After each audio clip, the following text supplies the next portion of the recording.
Hi, this is a little response related to a question I got from Pam.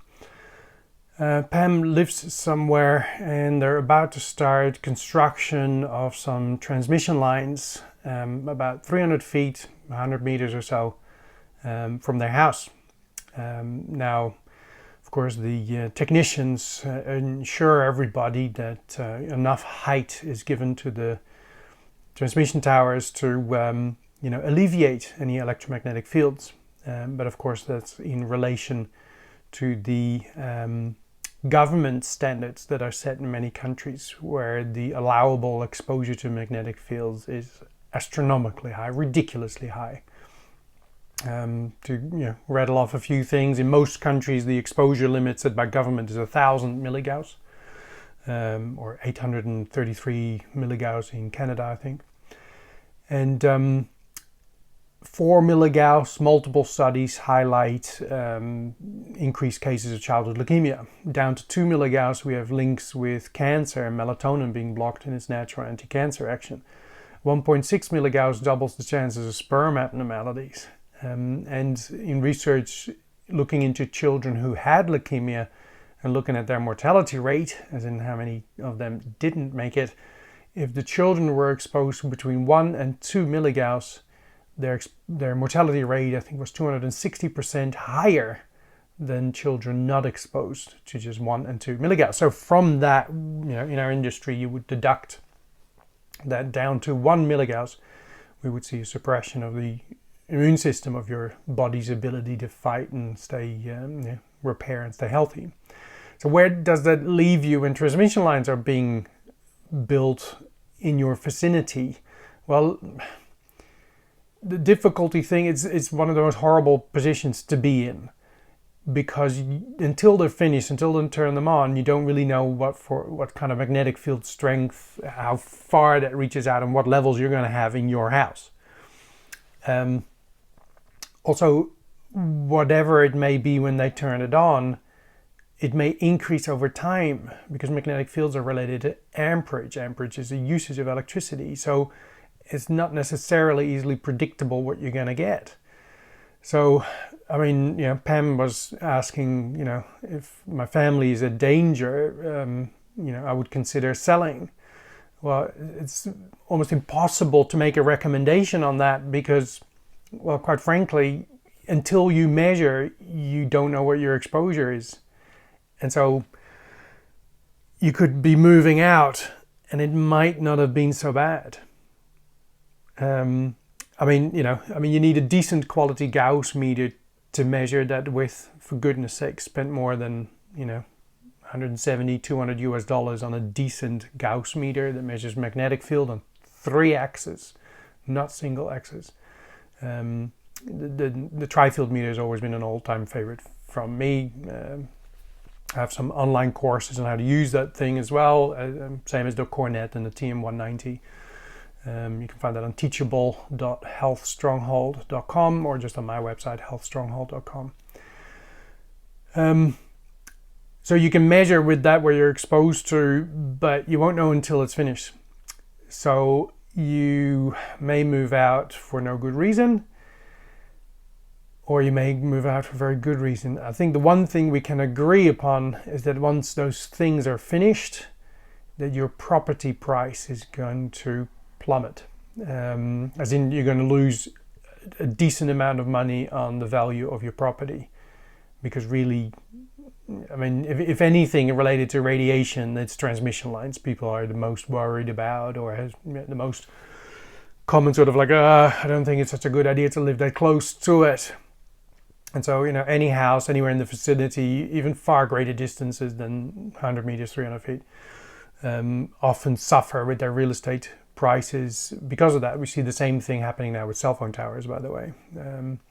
So that's one thing to consider. I think if moving was on the cards, maybe now would be a really good time. But that decision always has to be yours, and it may be for no good reason. You won't know until you measure.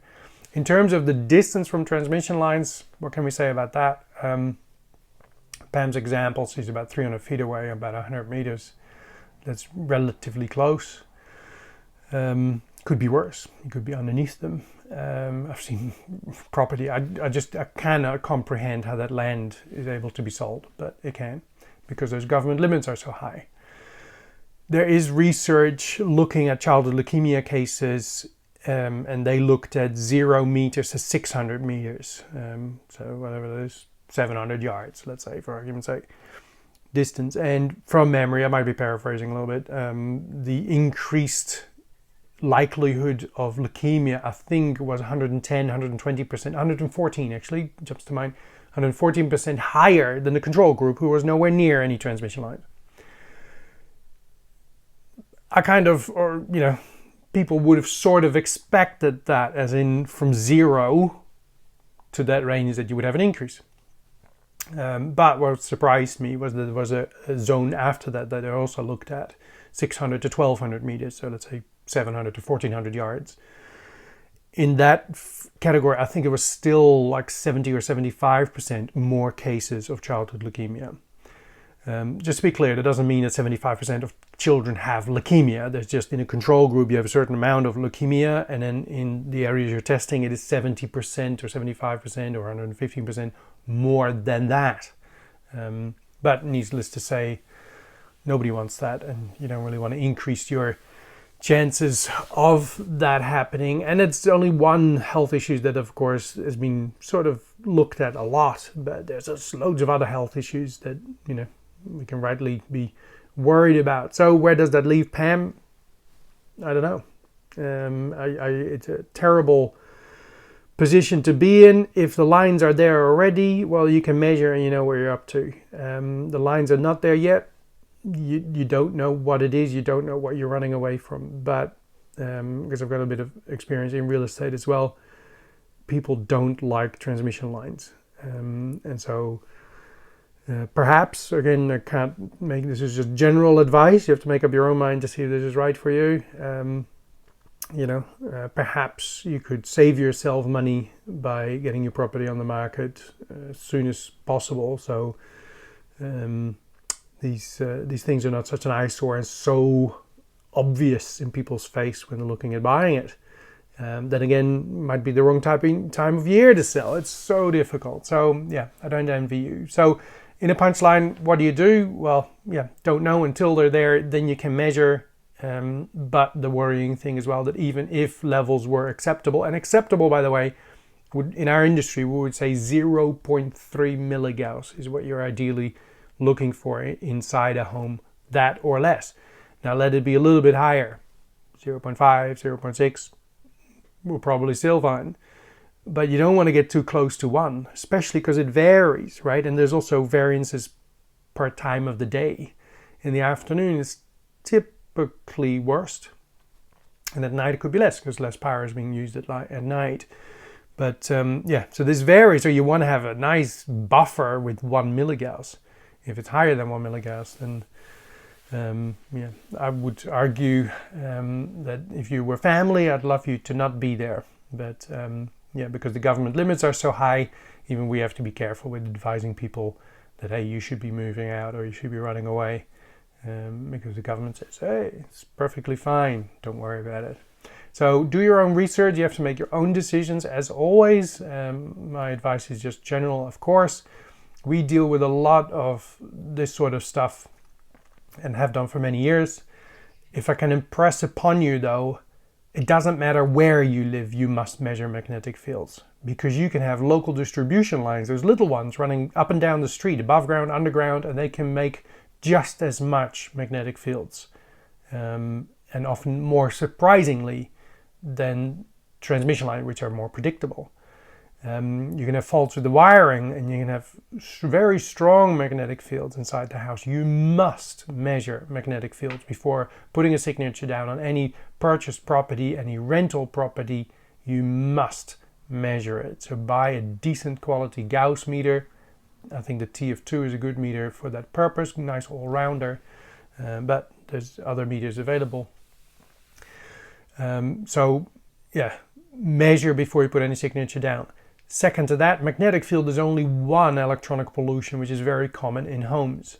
So Electric fields is a problem that we see in nearly every house. 95% of houses we find electric fields, which especially at night are, in our experience, very bad for your sleep quality.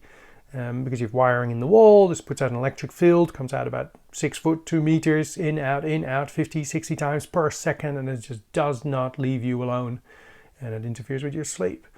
So that's something that's often nicely able to be mitigated in verifiable means. No crystals, no dream catchers, no harmonizers, neutralizers, any of those sort of dodgy things. But that's one way or another that should be able to be addressed, but you won't be able to do that on your own.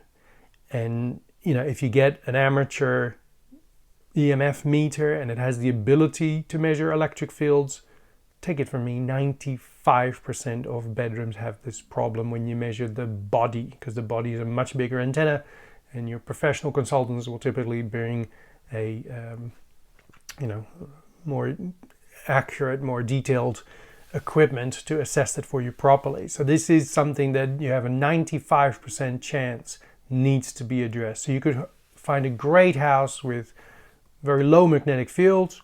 Great, that's most important, because that's the one thing you often can't fix. But you will have, most likely, electric fields, and they need to be addressed in the bedrooms.